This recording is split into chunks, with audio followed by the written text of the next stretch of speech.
Hello and welcome to Undervisey. My name is Soham and today we are going to talk about Attack on Titan Season 4 episode number 3. Now before that, if you are new here then please consider subscribing to the channel since I do weekly anime and manga related content. We are also trying to hit 5,000 subscribers by the end of 2020, so a like and sub would be massively appreciated. With that being said, let's begin the video.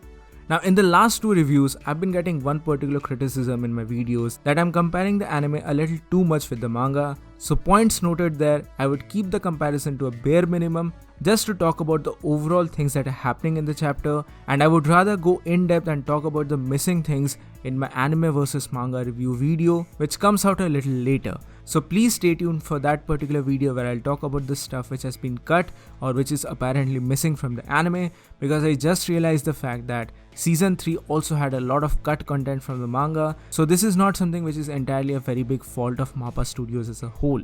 But anyway, without any further ado, let's talk about episode 3. Now one word review, this was a very cool episode. This was a really nice episode in my opinion, and I really don't understand what exactly is going on here, because for the very first time in season 4, the Titans didn't look bad in my opinion. I really don't know if CG was involved here or not, or am I getting more habituated to this particular art style or not, but here the Titan scenes were really good in my opinion.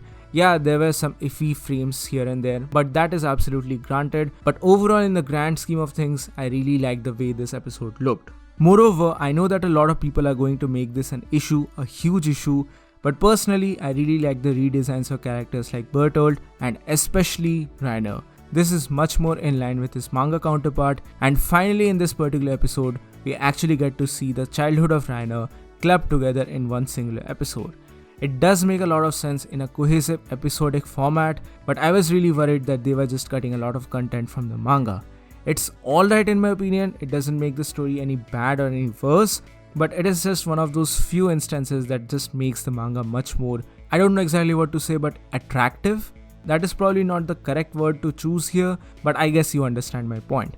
But overall, we finally get to see the entire backstory of Reiner and how the warrior program basically brainwashed them, and this entire scene was really good in my opinion because it goes on to show the mental torture and mental brainwashing that Reiner and the other kids had to endure here, and this just shows the harsh reality of the world of Attack on Titan.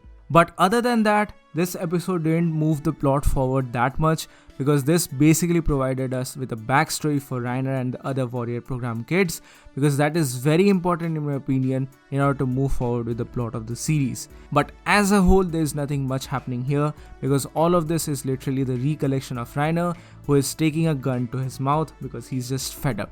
This man is literally fed up of everything that is happening around him and he just wants to give up at this point. This just goes on to show the mental frustration and damage that has been happening to Reiner for a very long time, and this is pretty evident from the Eren flashback as well, because he imagines himself in Eren's position as well, and that is actually the moment when he transformed into that brotherly kind of a role inside of Eldia. But one particular pet peeve that I have with this particular episode, or rather this entire season so far, and that is in regards to the department of music.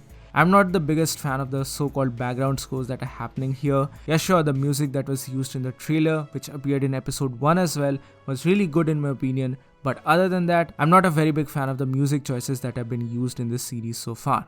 But moving on, we get to see more of the stuff in regards to the flashback. I was a really big fan of the entire scene with Annie and Kenny because that goes on to show the gravity of the entire situation, and sure, the manga did a good part in this regard, but I think the anime surpasses in this particular department because it was able to portray the tension of the scene properly and the gravity of the situation when Annie kicks the wall. That was really superb in my opinion. Moreover, I really don't understand if they're changing the filters or not, but this episode didn't have that huge amount of blur effect that we have been seeing so far in the series. That has been toned down a little, and that's a good thing. Again, I'm not some huge animator or animation connoisseur who will understand every nitty-gritty details of the things that is going on here, but just as a regular viewer, as a regular fan, this was good in my opinion. Again, I go back to my original point that the jarring CG was not present in this episode, and I was really happy to see the childhood scenes once again with the newer and fresher designs of the characters. This was really good in my opinion. My only pet peeves in this particular regard are in relation with the music and some of the manga scenes that have been cut from here and there, and again in that particular topic, I would like to talk about the gun scene which Reiner had. That was a very emphatic moment in the manga, but I think the anime did not manage to do it that well. It was good, it did manage to show us the mental trauma that Fran is going through, but I guess something more would have been better in this particular regard. But then again, him seeing Falco and then Falco meeting the very ordinary, absolutely normal person, no secrets here, absolutely normal damaged soldier, that was really good in my opinion. I really don't know why the studio is focusing so much of their attention on this particular injured soldier, where they're wasting their time and they're cutting so much stuff from the manga, isn't it? Well, we are going to find out soon. But once again, manga fans, please do not spoil this particular part for the anime only viewers. Please be a little considerate. Please don't spoil them in the comment section below.